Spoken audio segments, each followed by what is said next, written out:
After our initial glue up, we can head over to the planer. We made sure we kept the bottom side fairly flat, so what we do is keep running it through the planer until the adjacent side is now nice and flat. Then we can flip the board over and get the entire serving tray billet perfectly smooth. And then we want to head over to the table saw or miter saw. The first thing we're going to do is cut a couple legs.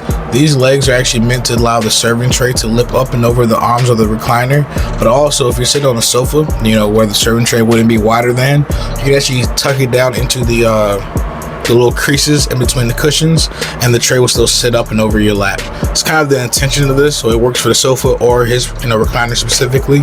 So what I want to do now is cut a couple dados, because originally I was going to do a miter folded serving tray, but I actually like the idea of having little wings kind of protruding above the top of the tray to keep stuff from sliding forward or backwards.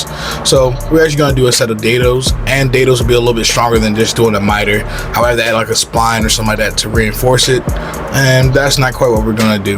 So the first thing I'm gonna do is take a couple test passes. I didn't really use a test piece like I probably should have, but I'm working with the pieces right here in front of me, so just incrementally inching my fence forward, make sure everything's nice and tight, make sure it's not too large.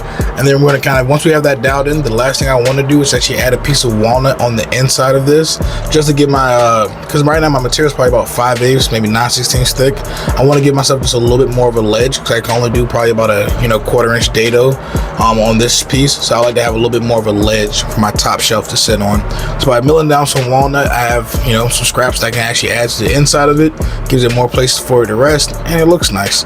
I'm using my block plane to kind of ease off the edges instead of using a router, just to show you guys there's another alternative to it. But in the next video, we're going to go into the last glue up and then the final finishing process. So if you guys have enjoyed this build, let me know down below. Please leave me a like, comment, and subscribe, and I'll see you guys in the next one. Peace.